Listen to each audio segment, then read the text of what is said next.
BJP రాష్ట్ర అధ్యక్షురాలు పురంధేశ్వరి గారు ఈ మధ్య ఒక నివేదిక పంపారు ఎన్నికల సంఘానికి. అందులో చాలామంది మీద కంప్లైంట్ చేశారు, ఎస్పెషలీ పోలీస్ అధికారుల మీద పైనుంచి కింద వరకు కూడా.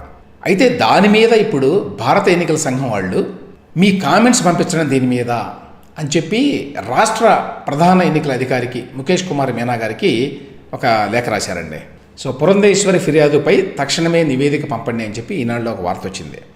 ఆవిడ చాలా డీటెయిల్గా రాశారు. దాని మీద నేను ఒక వీడియో కూడా చేశాను.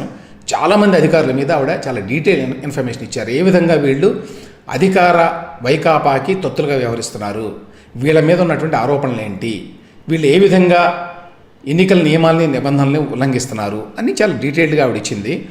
దాని మీద యాక్ట్ చేశారో ఏమైందో తెలియదు, కానీ అందులో ఆవిడ రాసిన కొన్ని పేర్లు ఏవైతే ఉన్నాయో వాళ్ళ మీద యాక్షన్ జరిగింది ఆల్రెడీ, మనకు తెలుసు.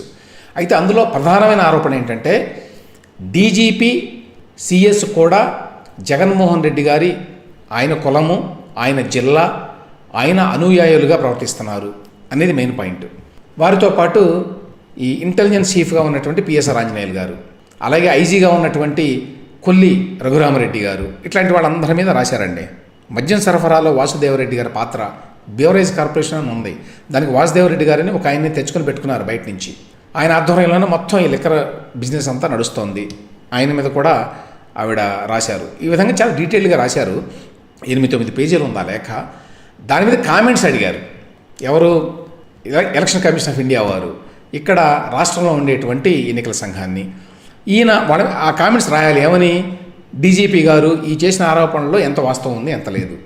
చీఫ్ సెక్రటరీ గారు జవహర్ రెడ్డి గారు, ఆయన మీద పురంధేశ్వరి గారు చేసిన ఆరోపణలు ఎంత వాస్తవం ఉంది, ఎంత లేదు. అట్లా మిగతా అధికారులందరి మీద కూడా బహుశా దాని మీద బేస్ అయ్యి చర్యలు తీసుకునేటువంటి అవకాశం ఉందండి ఎన్నికల సంఘం.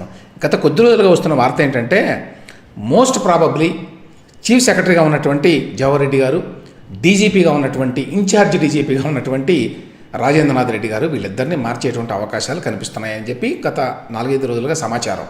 బహుశా ఇప్పుడు రాష్ట్ర చీఫ్ ఎలక్టరల్ ఆఫీసర్ గారు ఇచ్చేటువంటి నివేదిక మీద ఆధారపడి ఎలక్షన్ కమిషన్ వారు ఈ చర్యలు తీసుకునేటువంటి అవకాశం ఉంది. వీరిద్దరిని ట్రాన్స్ఫర్ చేసేటువంటి అవకాశం ఉంది. అపార్ట్ ఫ్రమ్ అదర్స్, ఇంకా కొల్లి రఘురామరెడ్డి గారు ఇట్లాంటి వాళ్ళ మీద కూడా చర్యలు తీసుకోవచ్చు అనేది భావన అండి ఇప్పుడు. సో ఆ రకంగా ఈ న్యూస్ ఇంపార్టెంట్. ఇదే సందర్భంలో దీనికి రిలేటెడ్గా ఇంకొక న్యూస్ ఇవాళ ఆంధ్రజ్యోతిలో వచ్చింది. దీని చాలామంది ఈ మధ్య యూట్యూబ్లో కూడా చాలా మాట్లాడారు దీని గురించి. ఏంటంటే ఏబి వెంకటేశ్వరరావు గారు గతంలో చంద్రబాబు నాయుడు గారు ఉన్నప్పుడు ఇంటెలిజెన్స్ చీఫ్గా పనిచేశారు. సో ఆయన మీద చాలా కోపం ఉంది వైకాపా వారికి, మరీ ముఖ్యంగా జగన్మోహన్ రెడ్డి గారికి.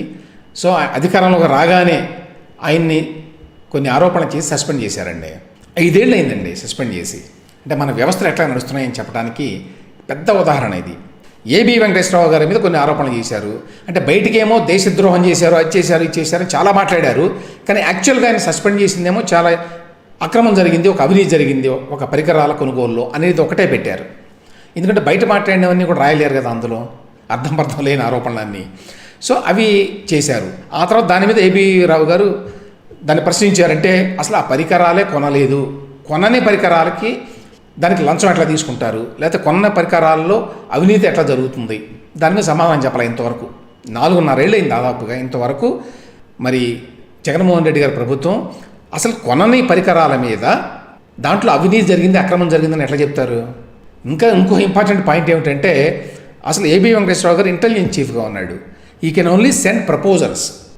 దాన్ని ప్రపోజల్స్ని ఆమోదించవలసింది, యాక్చువల్గా డబ్బులు దానికి అలొకేట్ చేయాల్సింది, రిలీజ్ చేయాల్సింది, శాంక్షన్ చేయాల్సింది అన్నీ కూడా డీజీపీ గారండి. ఇంకెవరికి పవర్ ఉండదు. సెక్రటరీ గారు ఉంటారు హోమ్ డిపార్ట్మెంట్కి, ఆయనకి, వారిద్దరికి మాత్రమే ఉంటుంది ఆ పవర్. కాబట్టి ఏ రకంగా మీరు అసలు ఆ మీద కేసు పెడతారు?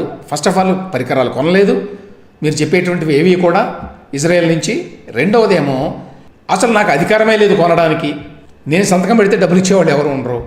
కాబట్టి ఈ కేసు బేసిస్ లేదని చెప్పి ఆయన, సరే వాళ్ళకి బోల్డంతమంది లాయర్లు ఉన్నారు, డబ్బులు ఉన్నాయి, నిరంజన్ రెడ్డి గారు ఉన్నారు, MP come advocate Jaganmohan Reddy గారికి, ప్రభుత్వ డబ్బే కదా ఖర్చు పెట్టేసి ఇష్టారాజ్యంగా సుప్రీంకోర్టు వరకు వెళ్ళారు. ఆయన కూడా వెళ్ళి సస్పెన్షన్ ఎత్తివేశారండి. మీరు ఇట్లా అడ్డగోలుగా ఎంతకాలం పడితే అంతకాలం పాటు సస్పెండ్ చేయకూడదు అని చెప్పారు ఆ ట్రైబ్యునల్ వాళ్ళు, తర్వాత కోర్టు వారు కూడా. మళ్ళీ ఆయన జాబ్లోకి వచ్చాడు. వస్తే ప్రింటింగ్ అండ్ స్టేషనరీ ఇచ్చారు, ఏది ఇచ్చినా బ్రహ్మాండం అని వెళ్ళాడు ఆయన. కానీ మళ్ళీ సస్పెండ్ చేశారు. ఆయన ఉండటానికి ఇష్టపడలేదట జగన్మోహన్ రెడ్డి గారు, ఒక్కరోజు కూడా ఉండకూడదు ఆయన సీట్లో అని చెప్పి మళ్ళీ ఏమైనా సస్పెండ్ చేశారు.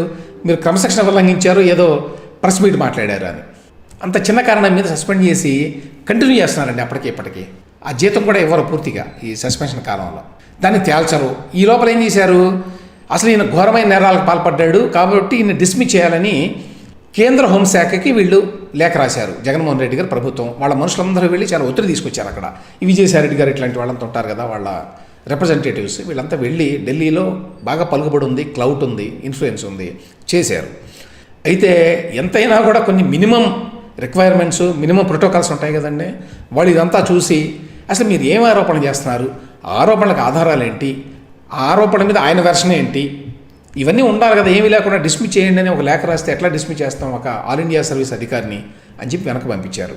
పంపిస్తే లేదు కాల్ చేయాల్సిందే మీరు అని మళ్ళీ ఇంకొక రెండోసారి లేఖ పంపించారండి. పంపిస్తే అప్పుడు వాళ్ళు యూపీఎస్సీకి పంపించారు. యూపీఎస్సీ అనేది వీళ్ళ యొక్క సెలక్షన్ అన్ని వ్యవహారాలు చూస్తుందండి.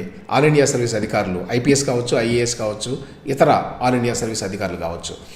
వాళ్ళు దీనంతా పరిశీలించి బాబు ఇందులో డిస్మిస్ చేయడానికి తగిన ప్రాతిపదిక ఎక్కడా లేదు కాబట్టి డిస్మిస్ చేయడం సాధ్యం కాదు అని హోంశాఖకి పంపించారు కేంద్రంలో. కేంద్ర హోంశాఖ వాళ్ళు మళ్ళీ పంపించారు రాష్ట్రానికి, అయ్యా ఈయన్ని మీరు డిస్మిస్ చేయాలని చెప్పి ఎన్నిసార్లు లేఖలు రాస్తున్నారు, సాధ్యం కాదు, ఎటువంటి ఇన్ఫర్మేషన్ ఇందులో లేదు, ఆయన మీద నిజమైనటువంటి ఆరోపణలు ఏమైనా ఉంటే గొప్ప ఆరోపణలు, దానికి సంబంధించిన ఎవిడెన్సు, దానికి ఆయన ఇచ్చిన సమాధానం ఇవన్నీ కలిపి మాకు పంపించండి అని మళ్ళీ వాళ్ళు రాస్తే ఇంతవరకు దానికి సమాధానం చెప్పలేదండి. అదే వార్త ఇది. కేంద్రం అడిగిన వివరాలు ఇవ్వకుండా దాటవేత, ఏబీవీపై రాష్ట్రం దోబూచులాట అని. డిస్మిస్ కుదరదని ఇప్పటికే యూపీఎస్సీ కేంద్రం స్పష్టీకరణ. ఆల్ ఇండియా సర్వీస్ నిబంధనల కిందే చర్యలు తీసుకోవాలని సిఫారసు. 2 సార్లు సీఎస్కు లేఖలు రాసిన జవాబు లేదు. ఎందుకంటే ఆ వివరాలు పంపితే ఏబీవీపై కేసే ఉండదు, ఆయన సస్పెన్షన్ కూడా రద్దు అవుతుంది. సస్పెన్షన్ రద్దు అయితే ఆయన మళ్ళీ సర్వీస్లోకి వచ్చే అవకాశం ఉంటుంది. సర్వీస్లోకి వస్తే ఆయన ఇప్పుడున్నటువంటి డీజీపీ రాజేంద్రనాథ్ రెడ్డి గారి కంటే సీనియర్. ఇన్ఫ్యాక్ట్ ప్యానెల్ కనుక పంపిస్తే డీజీపీగా నియామకానికి రాష్ట్ర ప్రభుత్వం అందులో వెంకటేశ్వరరావు గారి పేరు ఉంటుంది, ఎందుకంటే ఆయనకి సీనియారిటీ ఉంది కాబట్టి. ద్వారకా తిరుమలరావు గారు, ఏబీ వెంకటేశ్వరరావు గారు వీళ్ళు సీనియర్లు రాజేంద్రనాథ్ రెడ్డి గారి కంటే. ఇవన్నీ చేయాల్సి వస్తుందని చెప్పి వీళ్ళు సమాధానమే పంపించలేదండి. ఎంత అడ్డగోలుగా మన వ్యవస్థలు నడుస్తున్నాయి అంటానికి ఎగ్జాంపుల్. ఒకవేళ ఆయన సస్పెన్షన్ కనుక తీసేస్తే ఆయన మళ్ళీ ఎలక్షన్ కమిషన్ వారు డీజీపీగా నియమించవచ్చు అనేటువంటి వార్తలు వచ్చినాయి ఈ మధ్యకాలంలో. కొంత స్పెక్యులేషన్ అనుకోండి అది. ఇప్పుడున్న వ్యవస్థలో, ఇప్పుడున్న పరిస్థితుల్లో అవన్నీ సాధ్యమా? ఆయన సర్వీస్ యాక్చువల్గా మే నెలాఖరికి పూర్తవుతుందండి.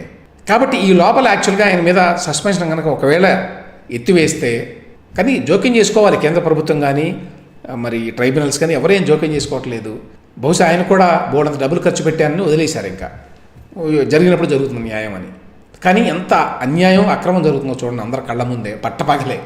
కానీ ఎవరు జోక్యం చేసుకునేవాళ్ళు లేరు. ఏ వ్యవస్థ కూడా ఇది న్యాయమా అన్యాయమా, ఇందులో ఏమైనా అక్రమం ఉందా, లేదు సక్రమంగానే ఇన్ని సస్పెండ్ చేశారు, ఇంతకాలం బట్టి సస్పెండ్ చేయడానికి వీల్లేదని గతంలో వాళ్ళే చెప్పారు, కోర్టులే చెప్పినాయి. మీరు ఇట్లా అడ్డగోలుగా సస్పెన్షన్ ప్రొలాంగ్ చేసుకుంటా పోకూడదు, మీరు దర్యాప్తు చేసి ఆయన మీద వచ్చిన ఆరోపణలు, అభియోగాలు నిజమా కాదా అని తేల్చండి. తేల్చకుండా ఊరికి ఆరోపణలు చేసేసి ఒకటి కేసు పెట్టేసి ఇంకా అయిపోయింది, సస్పెండ్ చేసాము, ఇంకా రానేమో మేము, అలా జరుగుతోందండి.